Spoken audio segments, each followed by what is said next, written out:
அனைத்து வருங்கால ஆசிரியர் பெருமக்களுக்கு வணக்கம். ஏற்கனவே சைக்காலஜியில் பார்த்திங்கன்னா 5 யூனிட் முடிச்சுட்டு அது 6வது யூனிட் பார்த்துட்ருக்கோம். இந்த 6வது யூனிட்டில் பார்த்திங்கன்னா இது ஏற்கனவே ஒரு 2 வீடியோ பார்த்துருக்கோம். இது பார்த்திங்கன்னா 3வது பார்ட்டு. இதுலேயும் பார்த்திங்கன்னா நேர்வே ஒரு 50 கொஷின்ஸ் இருக்குது. ஸோ நீங்கள் நல்லா ரெஃபர் பண்ணிக்கிங்க. இதில் ஏதாவது டவுட்டு வேறு ஏதாவது நீங்கள் சொல்லணும் அப்படின்னா கமெண்ட்ஸில் சொல்லுங்கள். அதுக்கு தகுந்த மாதிரி செஞ்சு கொடுக்குறோம். நீங்கள் கேட்ட மாதிரி கொஷின்ஸ் தமிழ் இங்கிலீஷ் ரெண்டுலேயுமே இருக்குது. இந்த இங்கிலீஷ் மீடியம் படிக்கிறவங்க கொஞ்சம் இங்கிலீஷில் இருக்கிறத பார்த்துக்குங்க. கொஷின் நம்பர் 1, அறிவாற்றல் திறன்களில் மிக உயர்ந்த நிலையில் உள்ள திறன் எது? இது சிக்கலான சிக்கல்களை தீர்ப்பது, திட்டமிடுவது மற்றும் முடிவுகளை எடுப்பது ஆகியவற்றை உள்ளடக்கியது. பகுத்தறிவு. இரண்டாவது கொஷின், பல தகவல்களை ஒரே நேரத்தில் செயலாக்கும் திறன் எந்த வகையான கவனத்துடன் தொடர்புடையது? பிரிக்கப்பட்ட கவனம், டிவைடட் அட்டென்ஷன். ஒரு மாணவன் கணிதத்தில் மிகுந்த ஆர்வம் காட்டுகிறார் என்றால் அது எதை குறிக்கிறது? மேற்கூறிய அனைத்துமே குறிக்கிறது. அந்த மாணவருக்கு கணிதத்தில் அதிக திறன் உள்ளது, அதே கணிதத்தில் அதிக உந்துதல் மற்றும் கணிதத்தில் சாதனை உந்துதல், இவை மூன்றுமே இருக்கிறது. இதனால் இதோட ஆன்சர் பார்த்திங்கன்னா ஆல் தி அபோவ். ஒரு பணியை ஒரு குறிப்பிட்ட இலக்கை அடைய வேண்டும் என்ற வெளிப்புற வெகுமதி அல்லது அழுத்தத்திற்காக செய்வது எந்த வகை உந்துதலை குறிக்கிறது? வெளி உந்துதல், எக்ஸ்ட்ரின்சிக் மோட்டிவேஷன். கவனம் சிதறுவதை தவிர்ப்பதற்கும் ஒரு பணியில் நிலைத்திருப்பதற்கும் உள்ள திறன் எதனுடன் தொடர்புடையது? நிலைத்த கவனம், சஸ்டெயின்ட் அட்டென்ஷன். ஒரு நபர் ஒரு குறிப்பிட்ட திறமையில் பயிற்சி பெற்றால் அவரது திறன் என்னவாக மாற வாய்ப்புள்ளது? திறன், ஸ்கில். மனப்பான்மைகள் எதனால் உருவாகின்றன? தனிப்பட்ட அனுபவங்கள், சமூக கற்றல், ஊடகம், இவை அனைத்தும் காரணங்களாகவும் மனப்பான்மைகள் உருவாகின்றன. All the above.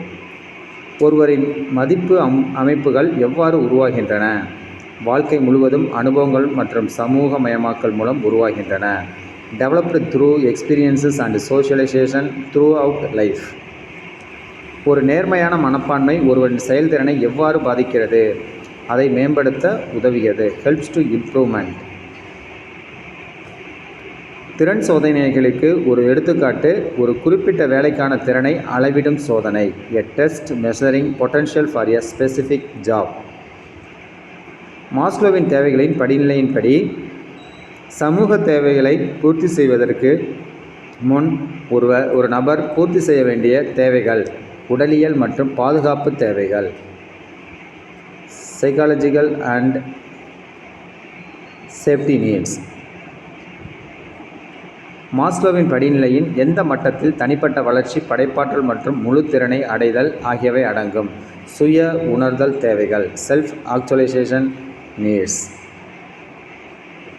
சவாலான பணிகளில் வெற்றி பெறுவதன் மூலம் ஏற்படும் உள்ளார்ந்த திருப்தி எந்த உந்துதலுடன் நெருக்கமாக தொடர்புடையது? சாதனை உந்துதல், அச்சீவ்மெண்ட் மோட்டிவேஷன்.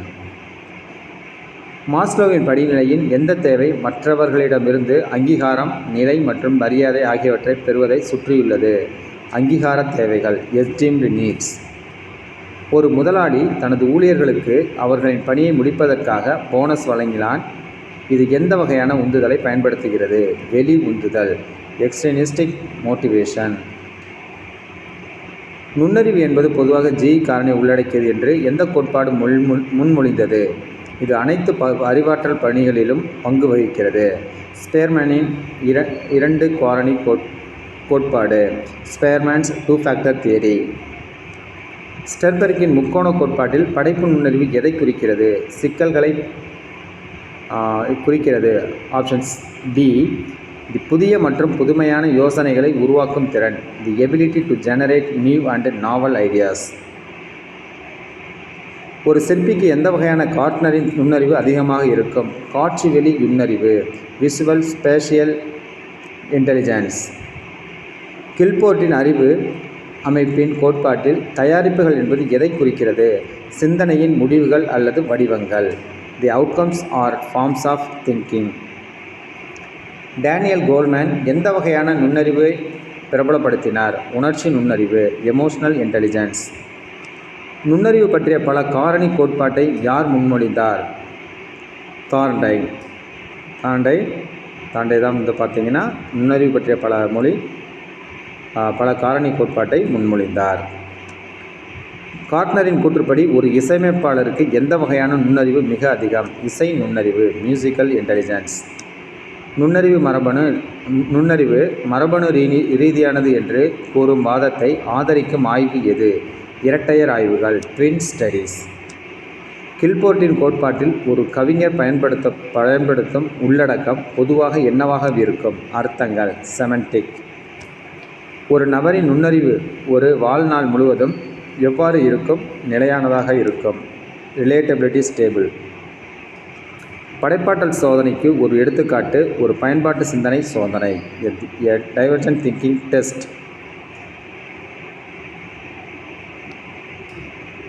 ஒரு நபரின் கல்விசார் மற்றும் தர்க்க ரீதியான திறன்களை அளவிடுவது ஐக்யூ, இன்டெலிஜென்ட் கோஷியன்ட். உணர்ச்சி நுண்ணறிவு, எமோஷனல் கோஷியன்ட் பள்ளியில் உள்ள நண்பர்களுடன் பழகுவதற்கு எவ்வாறு உதவும்? மற்றவர்களின் உணர்ச்சிகளை புரிந்து கொள்ளவும் அவர்களுக்கு பதிலளிக்கவும் உதவும்.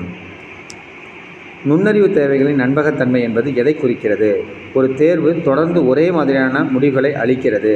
A test consistently yields similar results. நுண்ணறிவு தேர்வுகளில் சராசரிக்கு கீழே உள்ள மதிப்பெண் எதை குறிக்கலாம்? அறிவுசார் குறைபாடு, இன்டலெக்சுவல் டிசேபிலிட்டி. வாசிப்பு குறைபாட்டின் முதன்மை சவால்களில் ஒன்று எது? வார்த்தைகளை அடையாளம் காண்பது மற்றும் புரிந்து கொள்வது, identifying and comprehending words. Dyscalculia கொண்ட ஒரு குழந்தை எந்த சவாலை எதிர்கொள்ளலாம்? எண் வரிசைகளை புரிந்து கொள்வது, அண்டர்ஸ்டாண்டிங் நம்பர் சீக்வன்சஸ். டிஸ்கிராஃபியா கொண்ட ஒரு மாணவருக்கு ஆசிரியர்கள் எவ்வாறு உதவலாம்? தொழில்நுட்பம் அல்லது விசைப்பலகையை பயன்படுத்த அனுமதிக்க வேண்டும். allow them to use technology or a keyboard. டிஸ்பிராக்சியா கொண்ட ஒருவருக்கு அன்றாட பணிகளில் ஏற்படும் சிரமங்களுக்கு ஒரு எடுத்துக்காட்டு ஒரு துணிக்கையை பொத்தானிடுவது அல்லது ஷூ லேஸ்களை கட்டுவது, buttoning a shirt or tying shoe lace. கற்றல் குறைபாடுகளை ஆரம்பத்திலேயே கண்டறிவதன் முக்கியத்துவம் என்ன?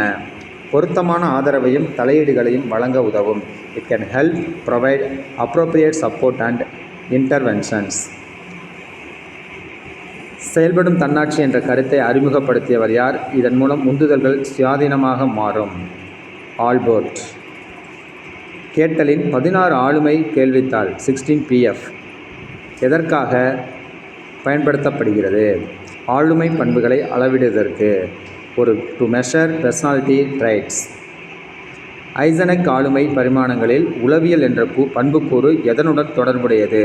ஆக்ரோஷம், தூண்டுதல் மற்றும் சமூக விரோத போக்குகள், அக்ரஷன், இம்பல்சிவிட்டி அண்ட் ஆன்டிசோஷியல் டெண்டன்சிஸ். ஒரு நபர் மிகவும் அமைதியாகவும் ஒதுங்கியவராகவும் கவனமாகவும் இருந்தால் ஆல்போர்ட்டின் கோட்பாட்டில் இது எந்த வகை பண்பை குறிக்கலாம்? மைய பண்பு, சென்ட்ரல் ட்ரைட். பண்பு கோட்பாடுகளில் முக்கிய விமர்சனங்களில் ஒன்று எது? அவை சுற்றுச்சூழல் காரணிகளை புறக்கணிக்கின்றன. They often neglect environmental factors. ஹிப்போக்ரட்டிஸின் மஞ்சள் பித்தம் என்ற வகை எதனுடன் தொடர்புடையது? மஞ்சள் பித்தம் என்பது கோபம், எரிச்சல் மற்றும் துணிச்சல், ஆங்கர், இரிட்டேட்டபிலிட்டி அண்ட் போல்ட்னஸ். கிரஸ்மரின் வகைபிரித்தலில் பிக்னிக் உடல் வகை கொண்டவர்கள் பொதுவாக எந்த ஆளுமை பண்புகளை கொண்டிருப்பார்கள்? சமூக மற்றும் மகிழ்ச்சியான ஆளுமை பண்புகளை கொண்டிருப்பார்கள். ஷெல்டனின் ஜாமோடோடைப்புகள் படி வெளிப்புற உடலமைப்பு எக்டோமார்பிக் கொண்டவர்கள் பொதுவாக எதை குறிக்கலாம்? மெல்லிய மற்றும் உடையக்கூடிய, தின் அண்ட் ஃப்ரகைல். கால் ஜங்கில் கூற்றின்படி ஒரு நபர் வெளிமுகத்தன்மை கொண்ட நபர் எதனால் ஆற்றல் பெறுகிறார்? சமூக தொடர்புகள் மற்றும் வெளிப்புற அனுபவங்கள், social interactions and external experiences. ஸ்பிரேஞ்சரின் சமூக வகை ஆளுமை கொண்ட நபர் எதில் முக்கியமாக ஆர்வம் காட்டுவார்? மற்றவர்களுக்கு உதவுதல் மற்றும் சேவை செய்தல், ஹெல்பிங் அண்ட் சர்விங் அதர்ஸ். தெமட்டிக்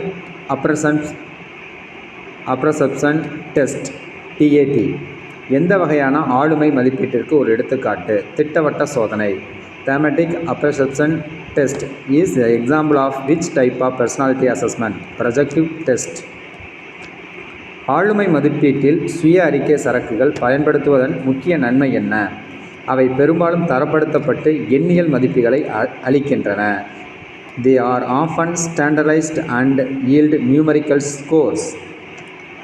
ஒரு நபர் விரும்பத்தகாத தூண்டுதலுக்கு அல்லது அச்சுறுத்தலுக்கு எதிர்வினையாக ஏற்படும் ஒரு பொதுவான உடல் ரீதியான மற்றும் உளவியல் ரீதியான எதிர்வினை எவ்வாறு அழைக்கப்படுகிறது? மன அழுத்தம், ஸ்ட்ரெஸ். இதோட பார்த்திங்கன்னா இந்த கொஷினோட நம்ம 6th யூனிட்டுக்கு வந்து பார்த்திங்கன்னா சைக்காலஜி முடிஞ்சது. அடுத்தது வந்து 7th யூனிட் நாளைக்கு பார்க்கலாம். இந்த இதுலேயே வந்து சைக்காலஜி 6 யூனிட் வந்து முடிஞ்சிருச்சு. அடுத்த 7th யூனிட்டில் இந்த 6th யூனிட்டில் இருக்கிற மாதிரியே தமிழ், இங்கிலீஷ் ரெண்டுலேயுமே இருக்கும். முடிஞ்ச அளவுக்கு இந்த 10 யூனிட் முடித்ததுக்கப்புறம் முடிஞ்சிச்சுன்னா இன்னொரு டைம் வந்து மற்ற கொஷின்ஸை ரெஃபர் பண்ணலாம். ஸோ அடுத்தடுத்த மற்ற சப்ஜெக்ட்ஸும் இருக்கிறதுனால கொஞ்சம் நீங்கள் வந்து குயிக்காக படிக்கலாம். இன்னும் வந்து நாட்கள் வந்து கிட்டத்தட்ட ஒரு 31 நாள் தான் பிஜிடிஆர்பிக்கு இருக்குது. ஸோ இப்போயுமே நீங்கள் வந்து டைம்லாம் இருக்குது. இன்னும் நல்லா படிச்சிங்கன்னா நல்லபடியாக நீங்கள் வந்து கிராக் பண்ணலாம். தேங்க்யூ ஃபார் வாட்சிங். இதில் ஏதாவது டவுட்டு, ஏதாவது சந்தேகம் இருந்தால் கமெண்ட்ஸில் சொல்லுங்கள், ரிப்ளை பண்ணுறோம். தேங்க்யூ.